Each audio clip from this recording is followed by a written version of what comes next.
All right, let's dive into this. We're tackling Franz Kafka's The Metamorphosis today, and we've got a really interesting mix of sources to pull from. We've got book reviews, we've got some blog comments, and even some online articles. It's going to be a really fascinating look at this iconic novella. I think our mission today is to kind of go beyond just the surface level. It's not just a man turns into a bug story, right? There's so much more to it. So we want to unpack these deeper layers and figure out what makes this story so much more than just a creepy tale, and really try to get at why it still resonates with readers, even over a century later. Yeah, it's definitely one of those stories that just gets under your skin. Totally. And it all starts with that very first line. One morning, as Gregor Samsa was waking up from anxious dreams, he discovered that in bed, he'd been changed into a monstrous, verminous bug. Talk about a hook. You're just thrown right into it. Yeah, it's such a powerful way to just grab the reader's attention right away. You're suddenly in this bizarre and unsettling world right from the start. It definitely makes you wonder, right from the first sentence, did Gregor actually physically transform into a bug? Or is this all some kind of metaphor? One of our sources even suggests that it might be a commentary on, Gregor's family dynamics. That's a really interesting interpretation. I mean, even before anything happens to him, there are these little hints, these suggestions of a family structure that just isn't quite right. Like, there's a real lack of respect for Gregor. His whole life is just working. He's this traveling salesman, constantly on the road, trying to support his family. And in a way, that could almost be seen as a kind of entrapment in itself. Oh, so you're saying that maybe the transformation, the bug thing, is almost like an escape from that trap, or could it actually be like a deeper kind of isolation? That is the question, isn't it? I mean, he's stuck in this completely absurd situation, unable to really communicate with his family. They can't understand him, and he can't understand them. He can't even really connect. And, it made me think about something I read in one of the blog comments about Kafka's own life. They mentioned his really strained relationship with his own father. Oh, that's interesting. So you think that dynamic between Kafka and his dad might actually be playing out in The Metamorphosis?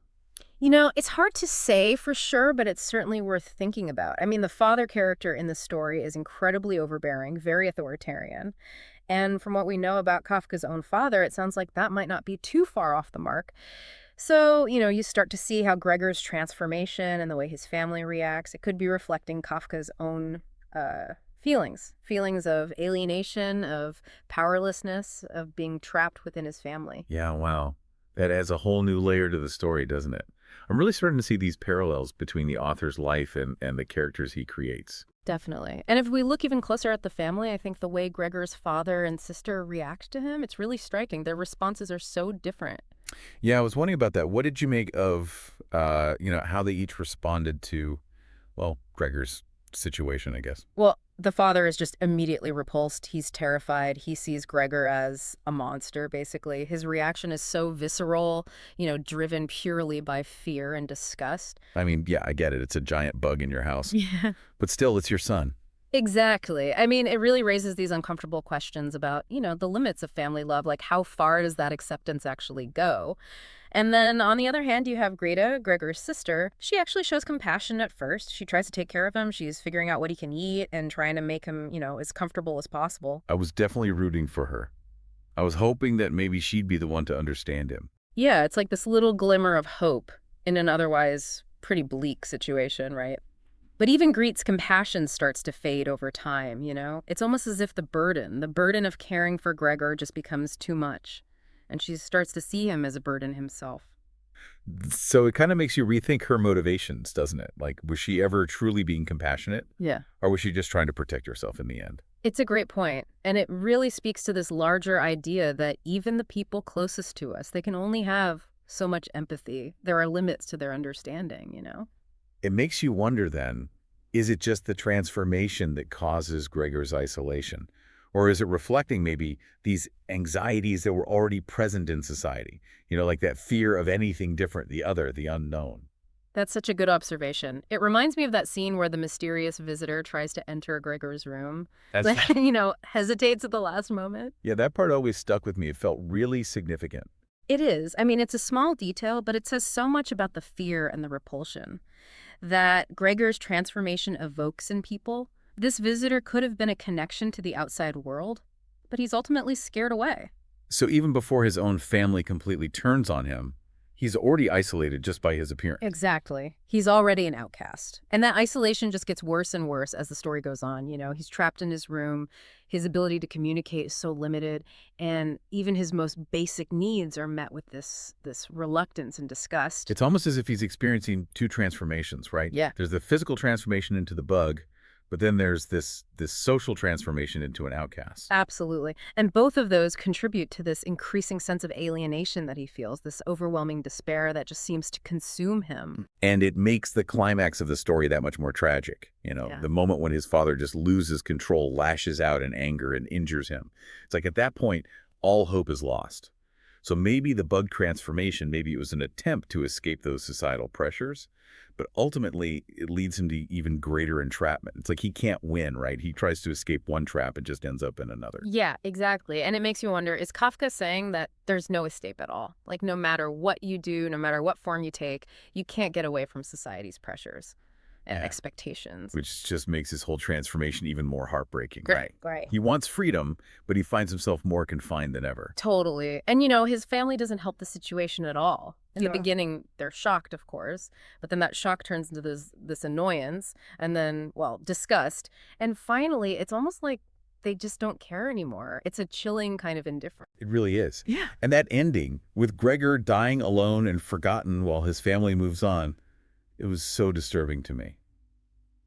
Is Kafka suggesting that human connection doesn't really matter? Like, we're all replaceable, just cogs in this giant machine. It's definitely a bleak way to look at it, but I can see why you'd think that, especially with the way Grig reacts after Gregor's death. It's like she's been freed from something, like she's finally able to blossom now that he's gone. It's unsettling, to say the least. It really makes you question everything, doesn't it? Like our ideas about family, about empathy, about what it means to truly care for someone. Were they just inherently cruel, or was it something more? Right. It's such a complex reaction, and it's hard to know what to make of it. Are they just callous people, or are they just victims of their own circumstances? Yeah, does that make them easier to relate to? I mean, we all have limits, right? Exactly. And that's what's so brilliant about Kafka's writing.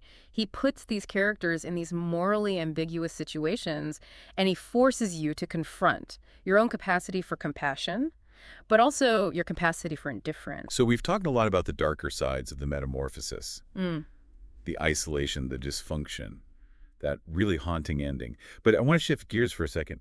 What about the bug itself, the symbolism of it? What do you think Kafka was trying to get at with that specific choice? Oh, that's a great question. I mean, obviously the bug is repulsive, unsettling, right? It represents something that's completely ostracized, dehumanized. But it's also incredibly vulnerable, fragile.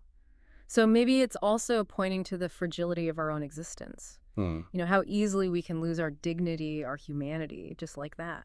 I like that. It's not just about being different. It's about being completely powerless. Yes. Yeah. Exposed, at the mercy of things you can't control. And there's another thing about bugs that I always find interesting. They're often associated with transformation, with metamorphosis, like a caterpillar changing into a butterfly.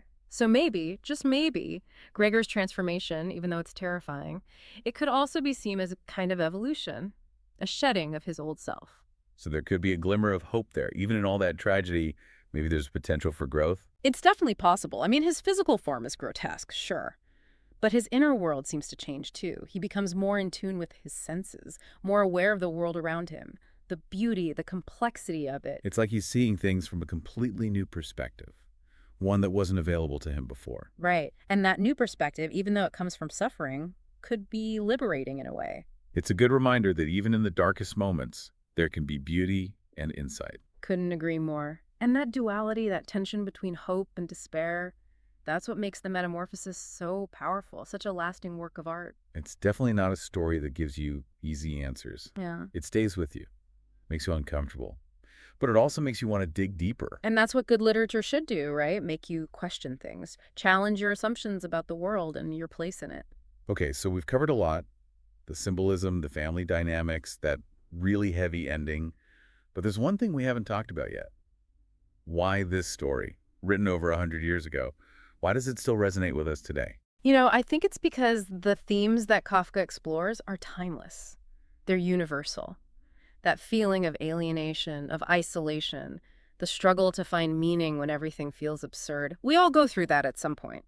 It's like he's tapped into something fundamental about what it means to be human. Exactly. And in a world that often feels more and more dehumanizing, the metamorphosis is this stark reminder of how vulnerable we all are. It makes us look at the ways we can be both the perpetrators and the victims, of indifference, of isolation, of all the forces that try to chip away at our humanity. Yeah, it makes you realize we need to be more aware of each other, more compassionate, more willing to see the humanity in everyone, even when they seem different or strange. Absolutely. It all comes back to that question of escape versus entrapment, right? Yep. Did Gregor's transformation actually free him from society, or did it just lead to a deeper isolation? It's such a tough question. I'm not sure there's a clear answer. Maybe it's not about finding the answer, though. Maybe it's more about just, sitting with that ambiguity, that tension between those two things. That's a really good point. I mean, the Metamorphosis isn't a story that gives you all the answers. It's a story that makes you think, makes you question your own ideas about freedom and responsibility, about what it means to connect with other people. And maybe in all that questioning, in that struggle, we can learn something new about ourselves and about the world. I love that. It's like, even though the Metamorphosis is a pretty bleak story, it's ultimately asking us to embrace the complexity of life, to see the darkness and the light. So as we wrap up our deep dive into Kafka's world, I have to say, I'm left with a feeling of, well, wonder, I guess, but also a real sense of unease. This is a story that's going to stay with me for a while. Oh, definitely. The best stories always do, don't they? They get under your skin and just linger in your mind. And the Metamorphosis definitely does that, with those unforgettable images, those haunting themes. It's a story that you can read again and again, and each time you'll find something new. It's like what you thought was just a simple story about a man turning into a bug.